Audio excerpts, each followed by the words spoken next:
Assalamualaikum warahmatullahi wabarakatuh. Salam sejahtera untuk kita semua, sahabat-sahabat Rumah Hijau Net dimanapun berada, khususnya peserta belajar composting online batch ke-30. Selamat datang di Kulzum kita, Kulzum belajar composting. Dan applause dulu dong buat teman-teman semua yang sudah memutuskan untuk belajar. Dan kembali bertemu dengan saya Andito. Sama ini lewat Kulwap, sekarang kita lewat Zoom. Saya adalah seorang urban farmer dan multi farmer dari Cipinang, Jakarta Timur, dan bersyukur sekali bisa membersamai teman-teman semua di batch ke-30 ini untuk belajar seputar bagaimana menemukan metode composting terbaik yang bisa diterapkan di tempat tinggal teman-teman semua. Dan memang di batch ke-30 ini agak sepi ya, maksudnya dalam artian respon dari Kulwap yang saya sampaikan tidak terlalu intens, tidak terlalu cepat, dan tidak apa-apa sahabat semua, kita masih punya waktu 4 minggu ke depan untuk di grup WhatsApp, untuk sahabat semua mempraktekkan apa-apa yang sudah ada di dalam materi Kulwap dan juga di Kulzum hari ini.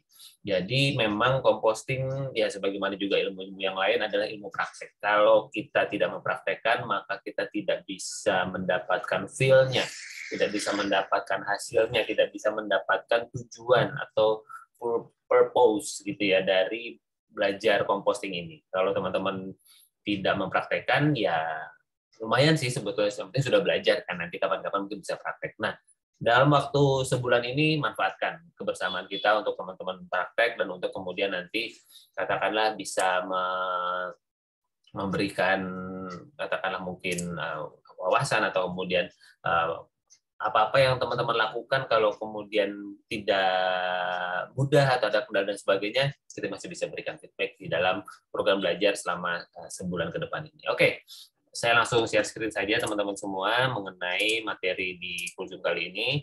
Dan nggak apa-apa ya, jam 11 saya langsung mulai, karena tentu selain menghargai teman-teman, waktunya teman-teman juga, teman-teman juga bisa menyimak rekaman ini dan mudah-mudahan bisa bermanfaat. Karena ada orang-orang yang belajar lewat teks, ada yang orang belajar lewat visual dengan audio seperti ini.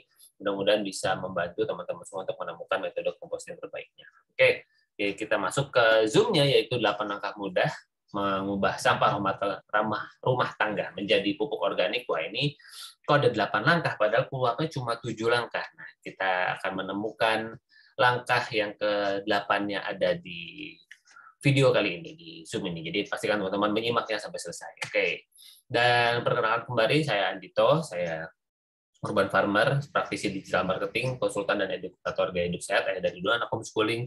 Saya praktisi composting sejak tahun 2014, domisilinya di Cipinang Muara, Jakarta Timur, dan bersyukur sejak tahun 2017 membantu lebih dari 100 sahabat memiliki instalasi hidroponik dan komposter di rumahnya. Dan sejak tahun 2017 itu juga saya melakukan sharing dan edukasi di berbagai instansi, di sekolah, di TNI, teman-teman kejaksaan, lalu teman-teman PLN juga pernah ke beberapa instansi yang punya CSR, gitu, ingin memberdayakan masyarakat dengan wawasan seputar composting agar lingkungan mereka lebih sehat, lebih baik. Dan ini yang saya lakukan, dan tidak hanya di sekitaran Jabodetabek, tapi juga di dalam dan luar kota. Ini ada yang sampai di Nusa Tenggara Timur, ada yang sampai kemudian di Pandeglang, di Ngawi, di tahun lalu sempat sampai di Nusa Tenggara Barat, lalu sempat bekerja sama dengan teman-teman dari Bakti BUMN di Karangasem, Bali, lalu kemudian di tahun lalu juga sempat mengedukasi, membantu sahabat-sahabat semua di dalam program bersama PUPR, program Kotaku, Kota Tanpa Kumuh, di daerah Purwakarta dan Bekasi. Dan ini yang paling grace ya, paling baru ini, sharing tentang urban farming kepada adik-adik yang mendatangi taman baca, yang mendapatkan manfaat dari taman baca bersama PT Samudra Indonesia dan Yayasan Bangun Kecerdasan Bangsa di Muara Gembong, ya, Bekasi Utara. Ini yang paling baru kemarin. Dan tidak hanya secara offline-nya, jadi waktu pandemi justru online-nya juga cukup growing gitu ya. Jadi saya men-sharingkan apa yang menjadi wawasan dan apa yang saya ketahui, lalu kemudian teman-teman mahasiswa juga sempat dapat kesempatan ngobrol-ngobrol sama saya, kita bikin sesi inspirasi secara online. Nah, 8 langkah mudahnya apa teman-teman semua? Ini adalah sari dari Kulwap yang sudah kita jalani bersama. Yang pertama itu mindset ya. Jadi pastikan teman-teman semua untuk memulainya punya mindsetnya dulu, dan ini mindsetnya saya bahwa apa-apa yang kita lakukan, apa-apa yang kita buang begitu saja, kalau tercampur antara organik dan organiknya, hasilnya adalah seperti ini. Yaitu kita akan menjadi bagian dari 64 juta ton per tahun, dan ini tahun 2019, sekarang tahun 2023, berarti 4 tahun ini pasti ini saya sudah terjadi penambahan jumlah dan sebagainya. Karena kalau tidak dirubah, ya bayangkan maka nanti TPS dan TPA-nya makin lama kan makin menipis. Dan faktanya memang seperti teman-teman semua, bahwa komposisi sampah terbesar adalah dari sisa makanan dan dari rumah tangga. Jadi kalau kita mau mengatasi masalah yang besar, kita atasi dulu yang porsi paling menentukannya, yaitu apa, di sampah rumah tangga dan yang di sampah makanan, yang gitu ya teman-teman semua. Nah, apa solusinya? Composting. Yuk kita memilah dan mengolah sampah dari sumbernya. Dan mengapa? Nah, ini dia. Mengapa perlu melakukan composting? Karena benar ya teman-teman semua, kalau sudah mempraktekkan, ada yang sudah mempraktekkan, mungkin sudah mulai merasakan 40-80% tumpukan sampah sangat bisa dikurangi, setiap sampah jadi manfaat, dan hasil olahannya itu bisa menyuburkan tanah, membuat lingkungan lebih bersih dan menyehatkan. Niscaya itu sudah sangat niscaya sekali. Jadi kategori sampah itu kita bagi menjadi dua saja yang gampang, yaitu organik dan anorganik. Dan semua organik adalah semua sisa-sisa bahan dari nabati dan hewani. Lalu yang keringnya itu semua yang selain itu ya, yang kemudian secara gampang kalau Anda diamkan benda ini lebih dari 1 bulan dan dia tidak berubah bentuknya, maka dia adalah termasuk anorganik. Termasuk kertas ya. Kertas itu kalau didiamkan lebih dari sebulan, bentuknya tidak berubah, walaupun dia diolahnya dihasilkannya dari pohon atau tanaman, tetap saja dia sudah tercampur bahan kimia, sudah diproses, sehingga untuk bisa menjadi terurai membutuhkan waktu lebih lama. Nah, prinsip 3R teman-teman semua, saya pastikan, dan saya ingin mengajak teman-teman semua, sebelum kita fokus ke compostingnya, yuk kita reduce dulu. Kita kurangi dulu apa-apa yang bisa kita kurangi.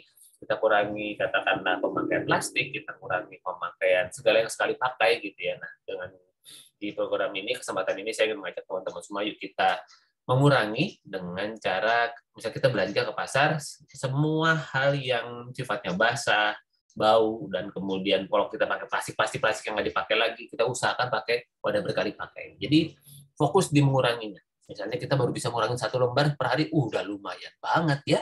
Kalau dikali katakanlah pembelanja di Indonesia ada 180 juta orang misalnya, berarti ada 180 lembar plastik yang bisa dikurangi. Asik? Asik ya. Kita bisa mulai dari diri kita sendiri. Jadi baru kemudian kita akan masuk ke reuse, kita bisa pakai ulang lagi plastik yang kita miliki. Kalau misalkan memang harus beli plastik atau harus punya plastik, kita bisa pakai ulang.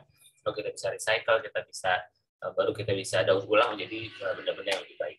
Nah, kalau sampah kering dipilah tentu banyak manfaatnya, bisa sebagai alat kreativitas, bisa disetorkan ke bank sampah, diberikan ke penampungan sampah kering, diberikan kepada pemulung. Nah, di dekat rumah saya ada bank sampah juga, dan ini menjadi salah satu tempat tujuan sampah anorganik saya. Dan kemudian juga mulai bermunculan aplikasi gerakan minum sampah, salah satunya Siklus yang saya suka pakai, karena dia bisa mengisi ulang katakanlah material-material yang katakanlah berkemasan gitu ya, bagusnya lumayan. Jadi kita bisa mengurangi pemakaian plastiknya, ada armada kemasan juga, ada duitin. Ini banyak sekali mulai bermunculan aplikasi-aplikasi dan juga startup gitu ya, untuk kemudian membantu mengatasi masalah sampah, memberikan solusi sampah di sekitar kita.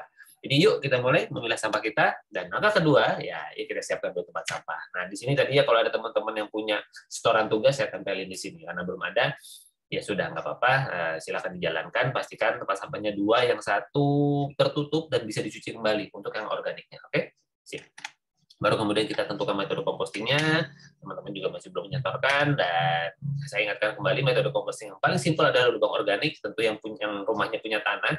Lalu kemudian bisa pakai biopori, sedikit ada tahapan untuk mempersiapkan peralatannya, lalu kemudian ada komposter, juga ada alatnya, ada kompos pot, lebih mudah diakses ya, cari polybag atau kemudian pot-pot tanaman di sekitar rumah juga bisa kita praktekkan. Lalu kemudian ada ekoenzim khusus kulit buah, namun menghasilkan sebuah zat yang luar biasa, bisa mengambil minyak dan sebagainya. Lalu kemudian, nah saya lagi belajar tentang pakai maggot ya, maggot black soldier fly, ini keren banget. Nanti teman-teman bisa mampir ke channel YouTube saya lagi bikin diarinya day by day. Sekarang sudah menjalani hari ke-60-an gitu ya, jadi sudah 2 bulan saya bersama Mangobox. Mantap. Lalu kita membuat mall. Nah, mallnya ini juga belum ada gambarnya, jadi pastikan teman-teman membuat mall itu dari bisa jadi air beras dan gula, ya, sesuatu yang dekat di lingkungan kita. Lalu kemudian kita siapkan penggembur. Penggembur itu adalah zat organik yang bisa menyerap air.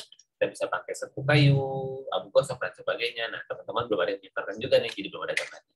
Nah, lalu kemudian, yang keenam, mencacah sampah. Ya, kita cacah sampahnya, semakin tercacah, semakin akan cepat terurai. Makin lama nanti teman-teman akan tahu mana sampah yang bisa dicacah agak besar-besar atau kemudian ada yang harus agak halus. Jadi teman-teman akan bisa mendapatkannya kalau sudah praktek. Ya, lalu kemudian ke-7, saatnya composting. dan karena belum ada yang mempraktekkan, jadi halamannya juga masih kosong.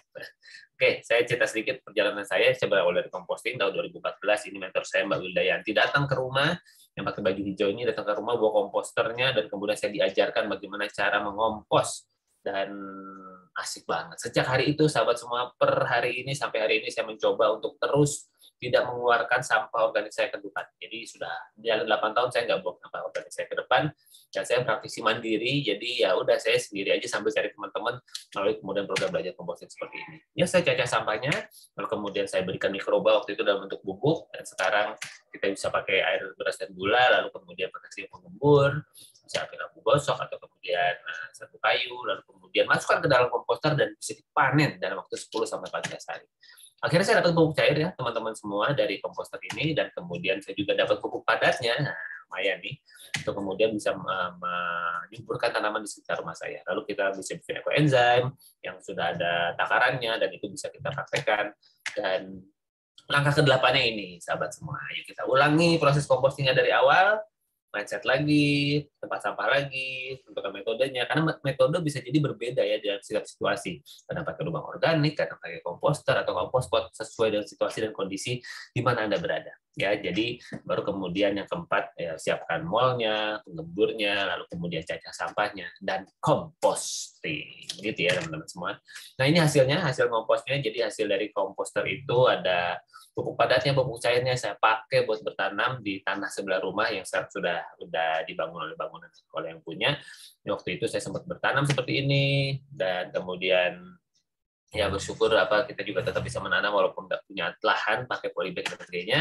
Dan paling asik memang kemudian ketika tanamannya bertumbuh dan kita panen, gitu ya sahabat semua ya.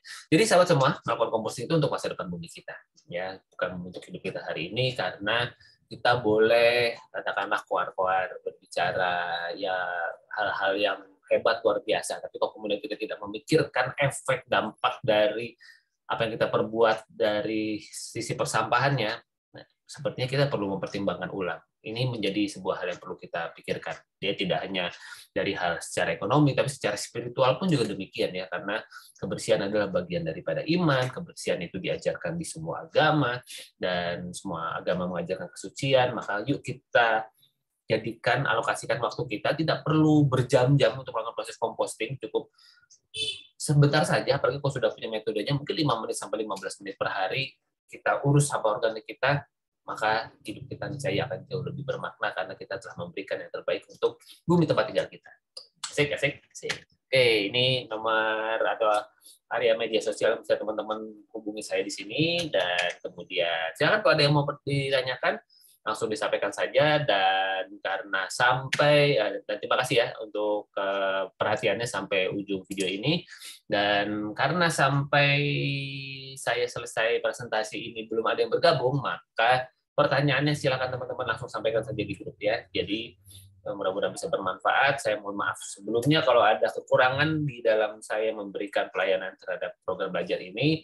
Dan lagi adalah program belajar self-service, program asinkronus, di mana teman-teman semua bisa menyesuaikan dengan situasi dan kondisi. Kalau nggak salah di grup ada yang cerita kalau badannya kurang sehat, semoga cepat sembuh ya Kak, dan kemudian tetap bisa mengompos, karena ya itulah sampah organik ya, walaupun kita sehat, apalagi mau sakit maupun sehat, kita pasti menghasilkan sampah organik, bukan? Nah, itu yang kemudian kalau kesadaran itu sudah kita miliki, semoga hidup kita akan menjadi jauh lebih luar biasa lagi untuk ke depannya. Saya Dito, terima kasih untuk segala perhatiannya. Sampai kita jumpa lagi di grup WhatsApp, dan manfaatkan grup WhatsApp kita sampai 4 minggu ke depan. Saya ucapkan terima kasih, salam hijau, assalamualaikum warahmatullahi wabarakatuh, salam sejahtera untuk kita semua. Thank you.